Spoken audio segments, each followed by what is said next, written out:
everyone, welcome to the latest installment of our watch through of In Real Life, and you saw the title. This time they're going to Hollywood. We're going to Hollywood! But first, I just have to thank everyone for your latest support on this channel. 122 subscribers. That's like a lot of people to me anyways. So I want to thank you for your continued support of the channel. And I think for this episode, we're just going to dive right into it. Of course, if you haven't been keeping up, go watch my other two In Real Life videos. It's a show that I watched when I was a kid of these other kids that are around my age doing the most, well, let's just say, illegal things. Their parents had to sign a lot of waivers. It's like The Amazing Race. And right now we are on episode 4. We're going to cover episode 4 and 5. So watch the other two videos. Come back to this one. Today I am repping yellow for the yellow team. Oh man, in these next two episodes, they're the most harmonious team on the cast. Sit down here! And I'll sit right here. Oh man. Talent! Whatever, move. Whatever. Get in the seat. Go. Calm yourself down. Oh. And in this episode, they're going to Hollywood. This episode's really special to me. When I was going for my first rewatch of In Real Life in years, this is the one episode I remember. The nostalgia hits so hard, and I think it's because this was my favorite episode of the series. I have been and always was a film kid, so to see these Canadian kids getting to go to Hollywood was really special to me, and I can only imagine the contestants on this season being thrilled to get there. It also has the greatest ending in the entire season. One thing I should mention about this episode is friend of the channel, Sam, You can never go too big. who competed in season 2 of the show, did tell me that they do film a few episodes and then they take a break and then come back. And it's really evident that the break was between episode 3 and 4 because I'm pretty sure Isaiah's hair did not look like this. He's also 6 feet taller. So of course our god and legend, Sabrina, welcomes back in the cast. And she asks them, of course, how do you feel about the all-girl team, Sammy and Maddie, how they feel about them leaving, and everyone's like, oh, we're sad, they were a nice team. Yeah. So sad. It was really hard. Teardrop. But this is where it really gets to show how good of an actual game player our little Nova Scotian friend Aaron is. I'm not glad because I didn't see them as much as of a threat. I'd rather be competing against a weaker team than a stronger team. He would have preferred them to stay because they're a weak team in his mind. Aaron wants the big teams to go home, and he might get his wish this week. Because he wants easier competition as it goes on. That is the exact mindset you need. Aaron's not here to make friends. He's here to leave with the grand prize of getting his college tuition paid. What an upstanding gentleman. But after that, of course, Sabrina, she is just on fire this episode. No, literally, she's on fire. Hey, not me! I'm the host! Yep, the puns keep coming. This episode, they're not only in one of the Hollywood backlots, but they are getting the in real life experience of being Hollywood stunt people. One of the biggest unappreciated arts in all of Hollywood. I am so happy that these kids get to experience that and get to do a lot of probably dangerous things that children shouldn't be doing. So now this Matrix looking dude comes out and decides that he needs to chase Sabrina, and this is going to be the first task. They have to go through this obstacle course of very dangerous trellises and ladders and jump to escape the bad guy. The funny thing about this task is the Matrix guy here, this guy has to do the chase like 7 times, which is so funny. He gets hung up at the... Alan stumbles. Hurry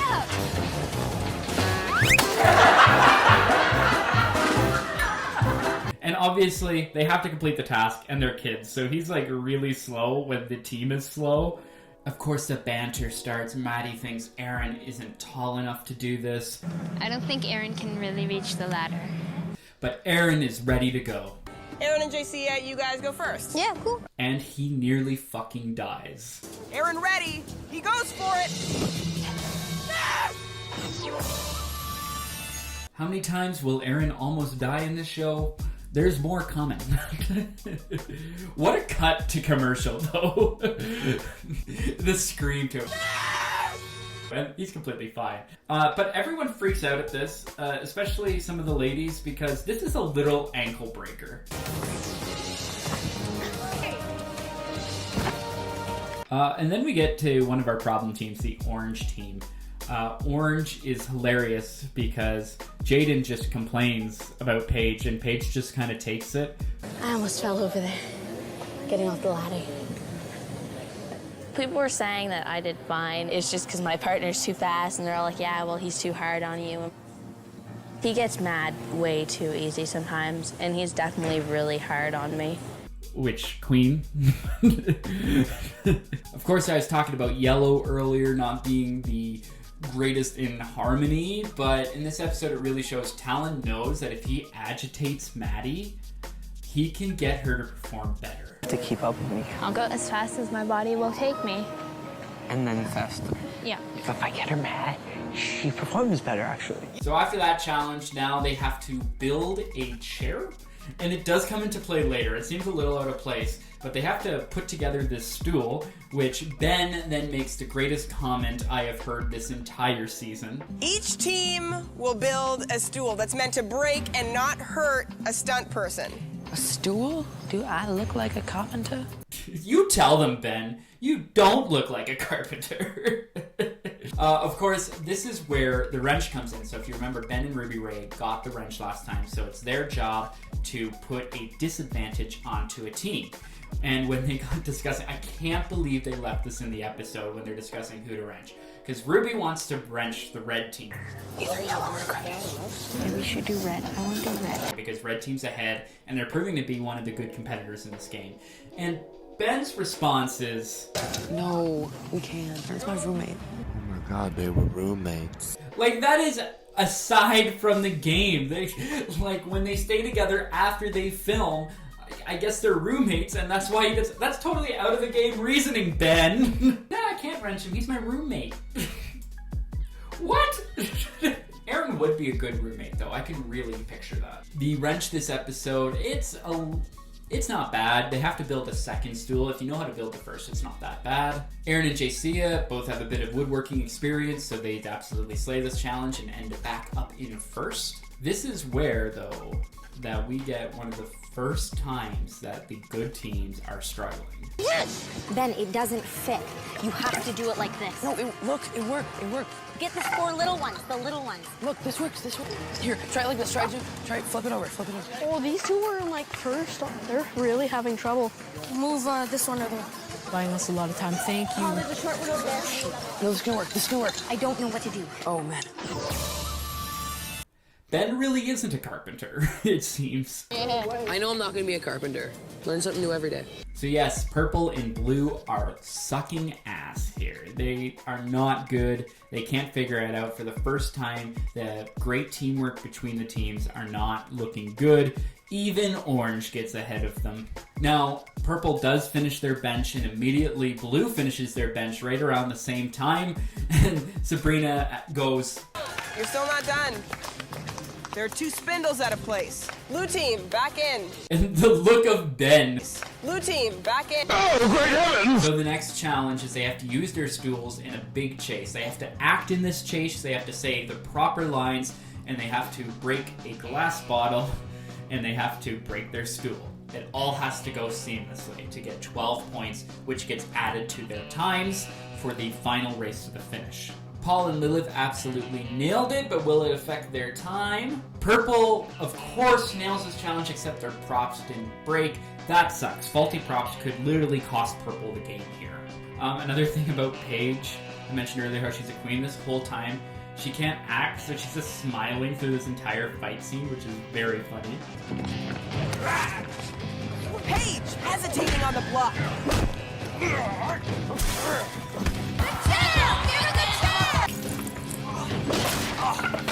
So, it's the race to the finish now, and Team Blue and Team Purple are so far behind even Jaden and Paige, which means one of them is probably going home, which I remember as a kid watching it and being so stressed, because those are the 2 greatest teams. I can only imagine, though, what everyone else was feeling like where one of these big teams is most likely going home. So for this challenge, they have to open up the clue card, and they have to go to these black lights to read where the actual finish is. Now this is really interesting because there's a huge map that tells them where to go, but they're so concerned just beating purple and blue that they just completely skip it all. They don't know where they're running, they just keep running and running until eventually Aaron somehow finds Sabrina at the edge of the lot. Come on, just run! Yes! Yes! Guys, come here. Come on, Oh, yes. Yay, Red! Aaron and JC have finally got a win! Yes! My favorite. You can tell why this is one of my favorite episodes. My favorite team got a win, and we're about to go to a dramatic finish. In Hollywood, baby!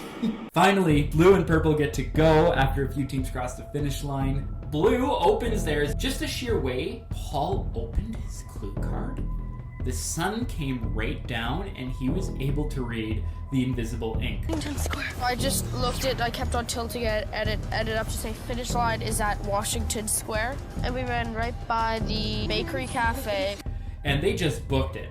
Now, purple is directly behind them. They don't even read their clue card. They just follow Paul and Lilith. They don't know where they're running. They are side by side. The greatest ending in the entire season.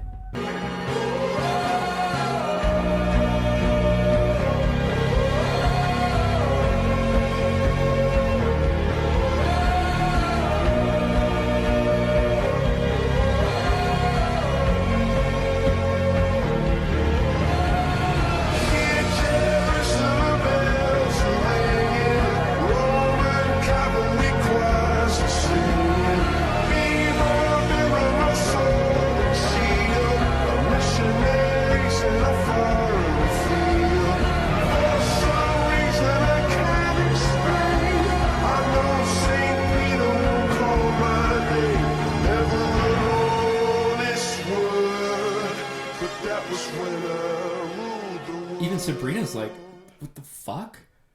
They're crying? So it seems as though while they were rounding the corner, Ruby wasn't trying to fall and pushed Lilith out of the way, which made her come in before Lilith. I came around, then Ben came around, then Ruby and Lilith were really tight. I was like reaching out to like balance myself, and No, you definitely came across first. Are you like completely sure that I didn't catch you coming around the corner? Hard to be comparable. I don't want to answer that right now. What a wacky ass ending to this episode. Purple is safe. Blue doesn't have a shield because Paul did not pick up the shield in the Alligator Wrangler experience. I think she has the shield.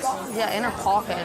No way. If Paul picked up that shield, that would have eliminated Purple, and Purple goes quite far in this season, so the butterfly effect here is absolutely wild.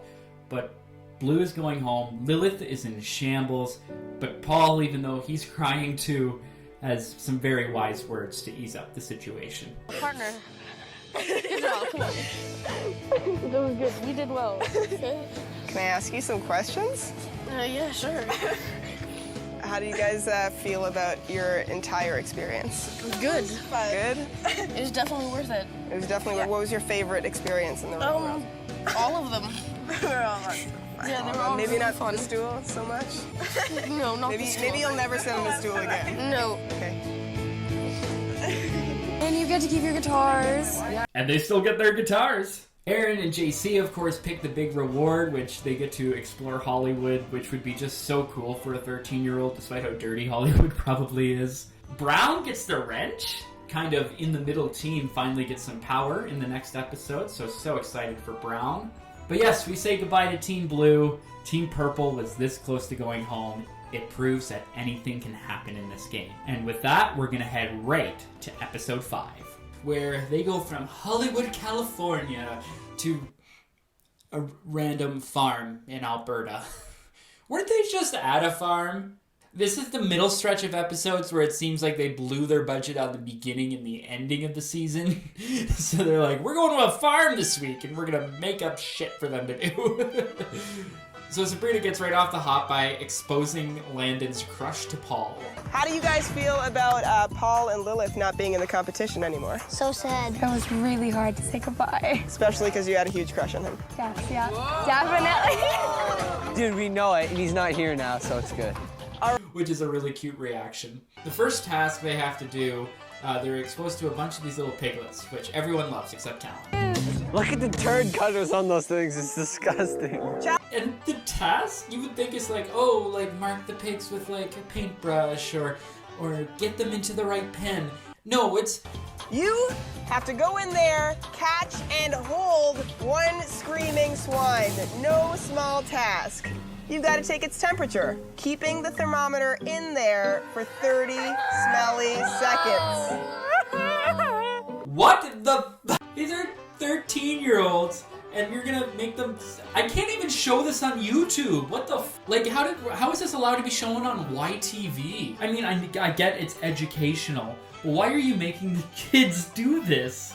And of course, Purple almost goes home, so every other team's high and mighty, and this is just like, this is what Ruby Ray does for a living, even though she's 13. So it's like, all the other contestants are like, really? Meanwhile, Talon puts the thermometer in the wrong hole. Let him go. And I think I stuck the thermometer in the wrong hole. And then I pulled it out and it was clean, and I was like, ah. I'm not even going to get into that. Orange fighting as usual. This happens every single time. I ask her if she's okay with doing something. She's fine. But then when it actually comes time to it, she just freezes. She always does this. Every single time we're doing a challenge, we're last. And it's usually because of you. Yeah, mostly. Maddie essentially has to beast this challenge. Okay, I got it. Madison, not Talon, gets the pig. Then we get to one of the biggest fights in this season. Now, the fight with Green in episode 2 is still, I would say, the biggest fight of the season. But this fight is just unreasonable. And it's between Maddie and Talon. Now, for this task, they have to... Alright, she's finally lost it. I think she's insane. Move one of these. This could take a while. Using one of these. Run, Forrest, run! Over here! Why? Like, I know kids can drive tractors, but this seems very dangerous, especially to the kids that have never drove a tractor before. But there was a bit of an argument. It was decided that Maddie would drive the tractor, because Talon always does the fun tasks, and Maddie, of course, wants to drive the tractor. They decided this beforehand. Everyone knows. They get to the tractor, and this happens. What are you doing? Ooh, Talon! Ooh! Well, then let me drive a little bit. What are you gonna drive, Talon? I want to, like, bolt it over there and dump it. Is that okay? We clearly decided that I was gonna be the driver, and then he said, oh, can I just drive to the hay bale and then we'll switch? And I'm like, well, what's the point of that? We're gonna be wasting time. So he runs in, and then he's like, well, you said I could drive, and I never said that. Talon's driving. Maddie was supposed to drive. Just sit down here. Then I'll sit right here. Oh, man. Talon. Whatever, move. Whatever. Get your seat. Go. Calm yourself down. Talon might be one of the greatest casting choices in this season. But what makes it so good is Maddie does not back down. Maddie knows how to argue with Talon and not just give in. Opposed to like Jaden and Paige, where Paige always gives in. Maddie fights for it. Didn't you guys already agree that Maddie was gonna drive? Yeah. She asked me if I wanted to drive, and I'm like, I didn't. all right. Okay. Yes, you did. No. You did. No, now no, don't no. lie. I asked you first, and then you're like, Yeah, do you well, want to? I want you, And but then you can't. I did better, and then Cut me off much. You're cutting me off right now. Why are you saying I'm cutting you off? What's really sad about this challenge, though, is the gray team really falls behind where they have to DQ out on the challenge and get a 10-minute penalty. And Landon feels really bad, but it just shows how much of an upstanding guy Isaiah is. I'm mad at yourself, are you? Yeah, I am. Don't be mad at yourself, it's fine. He's like, no, it's my fault, we're going home. It's not fair, you should have got a better partner, I'm not good enough. I was like, okay, we've done really well up to this point. Now it's time for Brown to get mean, because they get to wrench a team, and they wrench yellow again. Oh, man, thank you. But it's logical. Purple's way ahead, and it's going to be more farm challenges, so you might as well not even touch them and try to pass the team that's ahead of you. So this challenge that Yellow gets wrenched in, they all have to milk a cow. Now, Yellow can only do it with one hand. A pretty basic challenge if you know the strategy of how to milk a cow.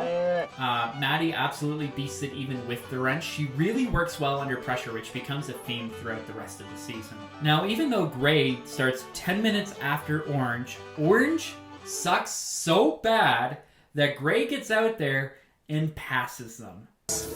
Our cow just doesn't have any milk. You guys, you know why Orange can't get anything? It's because they're not letting the milk down. They have to, like, start it first.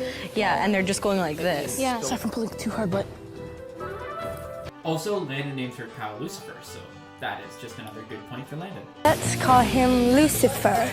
So this final task, they have to go over to this farmer's market and ask every single person if they have a clue card. The shield is also hidden here, which no one's ever going to see. They then get sent over for the clue card to the manure pile. They have to fill up a wheelbarrow with manure. Of course, everyone's beasting it. I'm really surprised Orange, that is obviously in last place, didn't just spend time looking for the shield, because everyone kind of knew the shield would be in that area, because that would save them from elimination.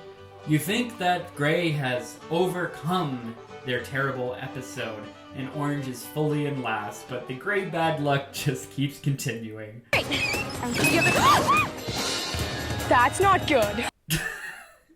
Her delivery of, "That's not good," so funny. Of course that would happen to Gray. Luckily they get to the finish line. And I say luckily because I love Gray.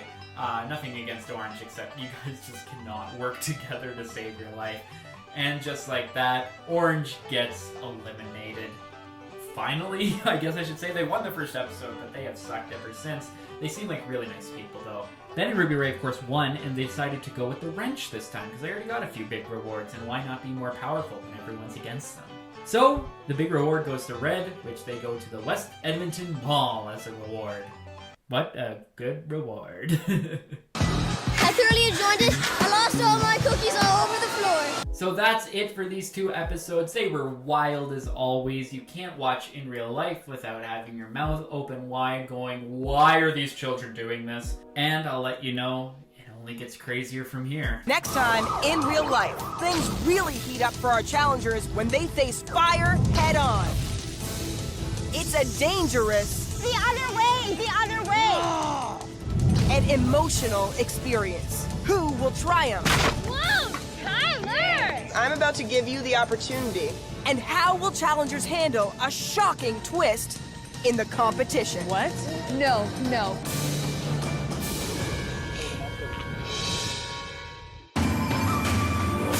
Yep, they're battling literal fires. Also, there is a twist in the next episode, and I can't wait to dive into the details. Thank you everyone for watching this episode. These are some of my favorite videos to make, and I'm so glad that there's a little community here that loves to reminisce over these old episodes. Of course, if you were a contestant on the show, or if you had anything to do with the show, production, anything, I'd love to chat with you. Just hit me up here on my socials. But good news, my friends. I can't reveal the details just yet, but we have made contact with a Season 1 contestant. Stay tuned.